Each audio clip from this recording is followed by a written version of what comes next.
চট্টগ্রামে এই প্রথম চট্টল টিভি চালু হয়েছে অনলাইনে, এর জন্য আমি খুব আনন্দিত।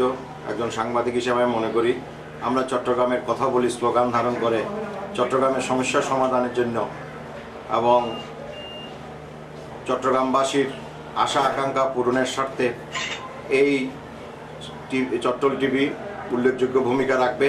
যারা এই চট্টল টিভির সাথে জড়িত উদ্যোক্তা, সাংবাদিক, কলাকুশলী, আমি তাদেরকে অভিনন্দন জানাই।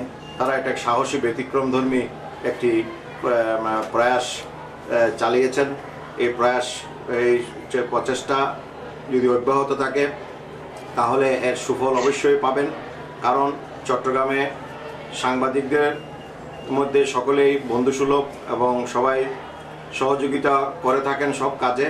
আমি মনে করি এই অনলাইনের এই চট্টল টিভি একটি ব্যতিক্রমী উদ্যোগ।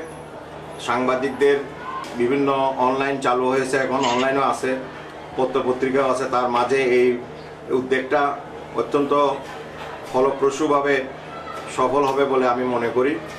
আমি এই চট্টল টিভির অগ্রযাত্রাকে অভিনন্দন জানাই। তারা অভীষ্ট লক্ষ্যে পৌঁছতে পারবে বলে আমি মনে করি। যার প্রথম ভালো তার শেষ ভালো। আপনারা এখন কষ্ট করছেন, এর কষ্টের ফসল অবশ্যই একদিন পাবেন। আমি মনে করি যে এই চট্টল টিভি চট্টগ্রামের মধ্যে সাড়া জাগাবে এবং পাঠক সমৃদ্ধ হবে, অর্থাৎ দর্শক এটা দেখে আনন্দ পাবে এবং অনেক কিছু জানতে পারবে। আগামী দিনগুলোতে চট্টল টিভি এগিয়ে যাবে এই প্রত্যাশা করছি।